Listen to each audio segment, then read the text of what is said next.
Hey, what is going on, Nightmares? Welcome back to today's video. So in today's video, we're going to be talking about another theory, another possible speculation for Halloween Ends.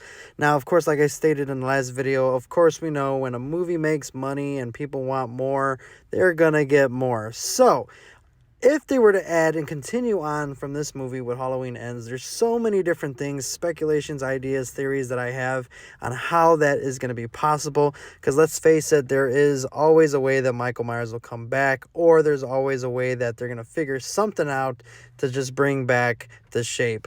Now, in this video, we're going to be talking about how Corey could possibly return, or will he return in the next movie, or if they were to do another movie, etc., etc. But before we get into the video, guys, do me a favor, smash that like button, hit that subscribe button, and also hit that notification bell, because there's going to be a lot of videos I'm going to be putting out from time to time. Just in the month of October, it's going to be fun as well. Anyway, back to the video. So there's so many ways that we can see Corey return, or at least one way that I know for sure. Now, one thing I do want to say is that, one thing I liked about Halloween Ends until they dropped the ball, in my opinion, was the build up to trying to get to know Corey. Now, I'm not going to lie. I actually liked Corey's character. Was it random? Was it out of nowhere? Yes, it was. However, when we see Corey go through and transition from the time that kid died, that he was babysitting, to the time that, he kind of betrayed Michael and took Michael's mask, we see so much go on. So we know that Michael, as Corey, was dragged into the sewer, and then Michael, was pretty much, I guess, stalking or waiting for him to try to leave. I don't know what that purpose was, but we have Corey that's leaving the sewer, and that's when Michael grabs him. And then when Michael grabs Corey is when, Michael kind of sees, like, all the trauma or whatever issues that Corey had with the past of, the babysitter incident, and Michael lets him go. So at that point, we know that Corey and Michael had some sort of connection or a link there. Now, my opinion is that Michael Myers is a body. It's a shell that the essence of evil is hanging out in, right? That's what it's controlling. That's where it's living. I think that essence of evil, that evil that's in there, is knows that Michael is dying. He knows that body is breaking down severely because Michael's weak. He's not as strong as he used to be. So it needs to find a new host. It needs something for that evil to transfer into.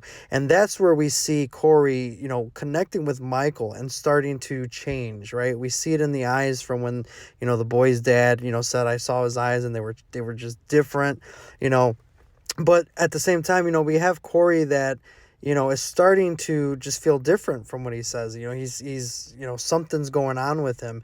We get that bodyguard type look where Michael was following Corey and like killing. We even get to the part where we had the guy that chased Corey into the sewers, and, Michael was trying to kill him. And what did Corey say? Corey said, show me how to do it. Show me, right? Show me how to be a killer. And that's what Michael was doing. So in a way, it was like the evil was teaching and training Corey how to be the new Michael Myers in so many words, like how to be the essence of evil, how to just be a monster, right? How to be the boogeyman. And from that point, I think that's where we get Michael and Corey, where we see them killing with each other. Corey was killing the doctor. We had, Michael killing the girlfriend, so it was all of Michael Myers teaching Corey in a way.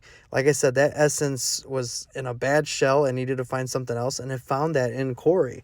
Now, Corey, as, he started changing, he was getting darker, he was kind of getting a feel for killing, because we know when Corey ultimately betrayed Michael by taking his mask, at that point, I think that's where, some of that connection was broken, but at the same time, he was still marked. He still had that skill or that urge to kill, because he goes on and he starts killing, the bullies that were bullying him, the DJ, so on and so forth. So, I know that Corey ultimately ends up, getting shot by Laurie, and Michael actually comes in and kills Laurie, not kills Laurie, but, he actually comes in and he kills Corey.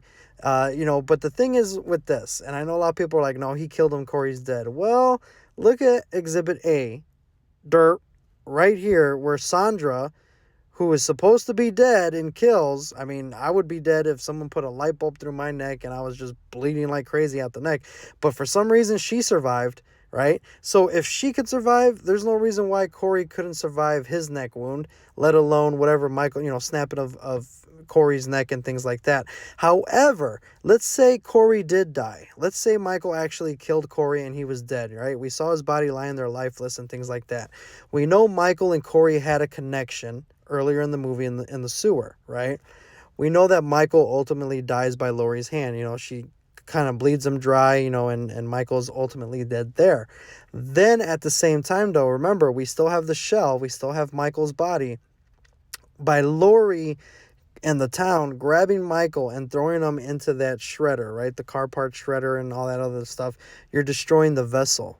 You're destroying the body. So who's to say that was when Corey fully had the essence of evil transferred to him? Because the shell was completely gone. Michael was dead. And that darkness is still in Corey. It grew and it's there. And that was enough to bring Corey back to life. It's not impossible. You think about it, Michael took a ass beating and kills. He was shot, he was stabbed through the neck, he was stabbed with a pitchfork. Michael should have been dead ultimately in kills, right? Well, he wasn't. He still had the body, the essence of evil, whatever was keeping him alive, kept him alive. So who's to say, since he already connected with Corey, that when Michael's body was destroyed, that evil didn't fully transfer into Corey and brought Corey back to life? Now, we know Laurie still has the mask. She didn't destroy the mask for some reason. She kept the mask on her dining room table, correct? It's crazy. Now, we didn't see them actually take Corey out of the house. We could assume, because we've seen police lights, we've seen, all the, the paramedics and things like that. But who's to say you don't get pretty much a resurrection intro, right? We have, Michael being, switching with the paramedic. But in this case, we have Corey being taken away in an ambulance. At this time, Michael's body has been destroyed. That essence has fully transferred into Corey to bring him back. And, Corey's in the ambulance on the way to the morgue, and he comes to life. And at that point, he's already got a taste for killing. He knows how to do it. He takes out the paramedics, and then boom, starts it all over again, to where Corey could ultimately either A, go after Laurie and Allison and finish it again, or B, he can go terrorize the town and, do something else. But I think that would be a good way to actually bring Michael Myers back, because obviously Corey's going to use that mask, right? The evil's been used to that mask so long, Corey would get his hands on that mask and carry on the legacy of Michael Myers. Not because he wants to, but because the essence of evil transferred into Corey, and that was enough for pretty much, Corey is no longer Corey. There's no personality there. It's just an empty shell. It's he's the shape, right? So Corey, ultimately will, comes back to life because the evil has fully transferred into him, take out the paramedics. And just at that point, what differs him from Michael is that now he has a motive, right? Now he has a reason to go after Laurie. He has a reason to just terrorize and kill and just wreak havoc, all while carrying on Michael Myers' legacy. Because I guarantee you, Laurie and Allison are going to know that Corey's dead. There's just no way. He wasn't Michael. But they didn't know about that connection. They did in a way. Well, Laurie did, at least, saying that Corey was different. She felt the same thing she felt with Michael. But Corey was dead. Obviously, it wasn't a problem for her because they didn't do the same thing with Corey's body. They just let the, ambulance and whoever's going to take him to the morgue, take him to the morgue. So if they were to see Michael, let's say Corey somehow breaks into the house and takes the mask and, comes back one Halloween, and Laurie looks and is like, what the hell? We killed Michael. We destroyed the body. How is he back? What is going on? They wouldn't know it was Corey. So in a way, they're going to think that was Michael Myers. That was the shape. Now, the one thing that concretes my theory on this, on how this could be a possible new Halloween movie, or, how it can carry on with the legacy, is that at the end, when Laurie was doing her memoirs in her book, she says, you can't destroy evil. It just changes shape. It just changes shape. So if you think about that, the shape was Michael Myers. That was the first shape. You can't destroy evil. You could destroy the shell, but evil will always change shape. Hence, Corey. That is where the evil is at right now. It is in Corey, and Corey will carry on that legacy of Michael Myers, or carry on that essence of evil throughout the new Halloween movies, or, whatever, if they wanted to go that direction. It's not too far-fetched. And honestly, they tried that in Friday the 13th Part 5. I was down for it, where Tommy Jarvis, and Jason, they had that same connection thing right there. Tommy Jarvis was breaking down because he didn't know if Jason was real. He was seeing visions of him. You know, he had the urge to kill people for some reason. It's the same thing in this film. Same thing that they took, that Halloween Ends took from Friday the 13th. And that's okay. I'm up for that because you know what? Eventually, Michael had to die. He's getting old. You know, the body's breaking down. He's the only slasher that really ages if you think about it. I mean, you have Ghostface, but they always die. Jason's already dead. He doesn't age. So Michael's at this point human. He's aging. So, you know, eventually you have to find a way for it to end because it's not like he's getting younger. You made that a staple in this trilogy that Michael is human. So he's going to age. You know, eventually you can't have more Halloween movies with Michael Myers because he's eventually just going to be old.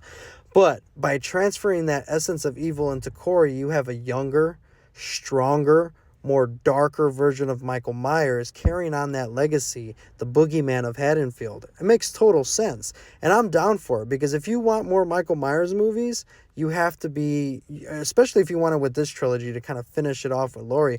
But, you know, you have to kind of be open about it. You have to see different things. And I think that is one way that they can do it. And I think it would be pretty cool. I'd be down with it.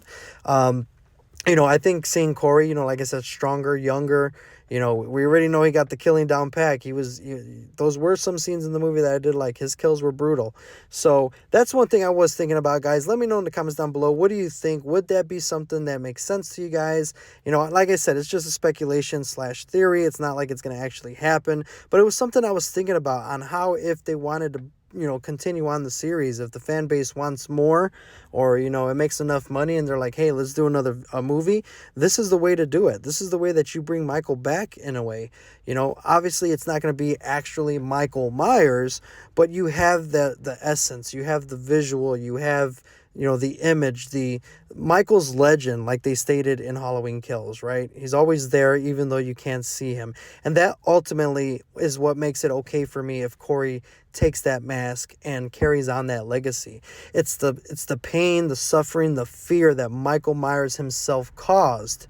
And now that he's gone, this is the way for his legacy to still, you know, scare and just threaten and keep Haddonfield to their knees. So that's just one speculation theory that I had, you guys. Let me know what you guys think in the comments down below. Thank you guys for watching.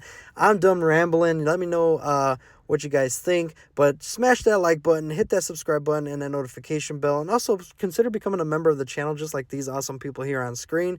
Gotta love the members, gotta love the subscribers. Love you guys. So that's about it, guys. Like, subscribe.